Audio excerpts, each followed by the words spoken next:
Hello there. I'm Monica Reinagel, and you're listening to the Nutrition Diva podcast. Welcome. This week, we're talking about the nutritional benefits of drinking mineral water.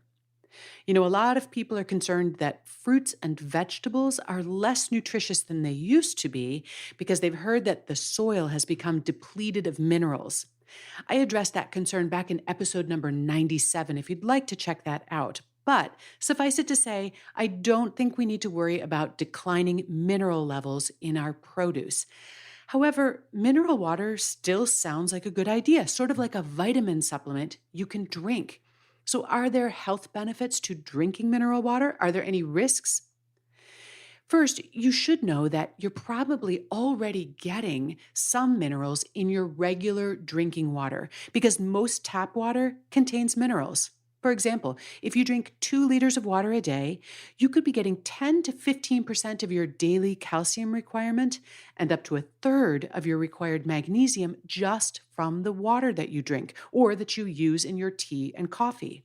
But the amount of minerals in tap water in different regions varies greatly. As I talked about in my article on water contamination, if you're on a public water system here in the United States, you should get a report every summer which details your water quality, including mineral levels, as well as any contaminants that have been found. It's often included with your water bill. Now, if you're a renter, you'll probably never see these reports, but you can look up your local water quality report on the Environmental Protection Agency's website, and I have a link to that in our show notes. Checking your water quality report can give you a good idea of how high in minerals your local water supply is. Now, I realize not all of you are in the United States, and most countries have agencies that provide similar information. If you're not in the US, try doing an internet search using your country along with the phrase drinking water quality. And again, I've included links to several of these agencies in the show notes for today. Even the modest amounts of minerals found in regular drinking water play a beneficial role in your health. Calcium and magnesium are important for strong bones, of course, and magnesium also helps to regulate your blood pressure.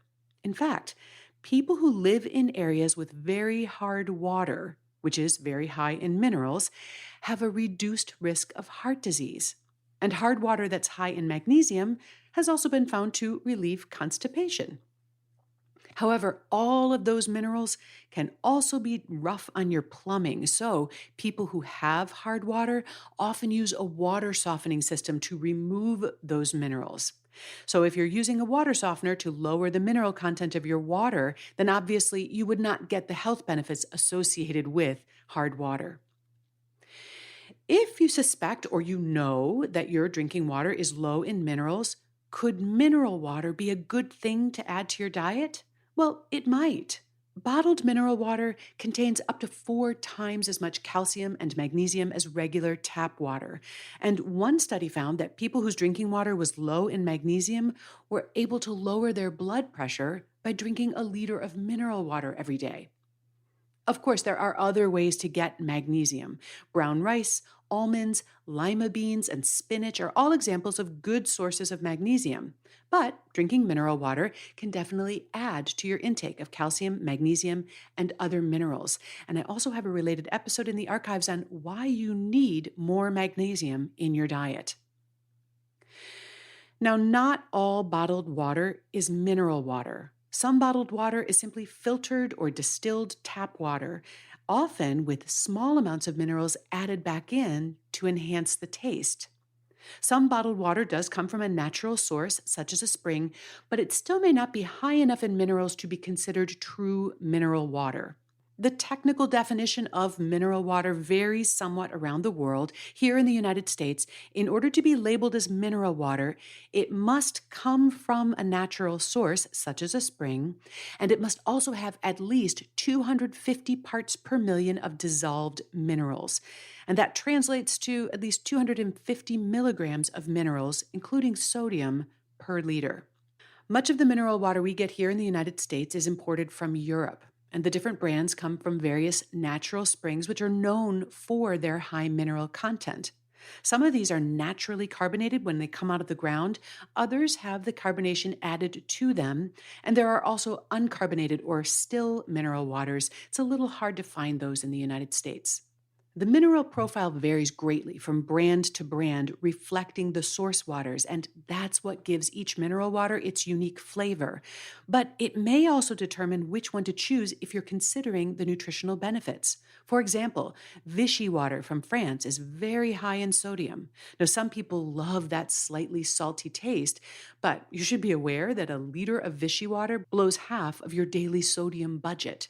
Perrier, also from France, is quite low in sodium and it has a moderate amount of calcium, but it doesn't provide a whole lot of magnesium. In our show notes for today, I actually have put together a chart that shows the amount of various minerals in several common brands of mineral water. And if you're looking for that, it's at nutritiondiva.quickanddirtytips.com. So, which mineral water is best? In terms of overall nutrition, I think I'd have to pick Gerolsteiner, which comes from Germany. It's the highest in calcium. A liter provides a third of your daily value. It's also got a decent amount of magnesium and it's relatively low in sodium. San Pellegrino from Italy would be my second choice. But really, any mineral water, with the possible exception of that super salty Vichy, is a healthy way to get your fluids with a bit of extra nutrition as well.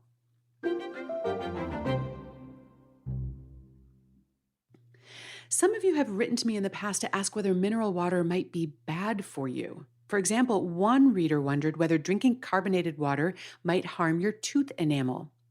The carbonation in mineral water, whether it's naturally occurring or added, does make mineral water slightly more acidic than regular tap water, but nowhere near as acidic as flavored sodas. Soda, as you know, can be very hard on the tooth enamel, but that's really a factor of the sugar and the extreme acidity, and not so much about the carbonation. Studies show that there's nothing to worry about with mineral water. In fact, the minerals may actually help strengthen your teeth. More recently, there's a lot of flavored carbonated waters on the market. They've become extremely popular. And although these flavored carbonated waters or sparkling waters don't contain sugar or artificial sweeteners, which I like about them, the natural or the artificial flavorings that they use can increase the acidity of the drink, which does increase the potential for erosion of tooth enamel. But here's a couple tips that can help you mitigate the risk. Drinking acidic liquids, including flavored carbonated water, through a straw can help protect the teeth. And also, rinsing the mouth with just a bit of plain water or chewing a piece of sugar-free gum can quickly restore the normal pH of your mouth.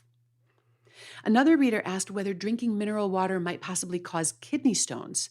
To the contrary, if you are at risk of kidney stones, your doctor will probably suggest that you increase your intake of fluids and get more calcium and magnesium. Mineral water to the rescue. In fact, one study found that drinking mineral water reduced kidney stone formation in people who are prone to them. As I said earlier, you'll find a transcript of today's episode, along with links to the research that I reviewed, as well as lots of related episodes at nutritiondiva.quickanddirtytips.com, where you can also sign up for our weekly email updates. If you have an idea for a future show, feel free to drop me an email or call the Nutrition Diva listener line at 443-961-6206. And if you enjoy listening to podcasts, I hope you'll also check out my brand new podcast called Change Academy with Brock Armstrong, which focuses on the science of behavior change, and you'll find that wherever you listen.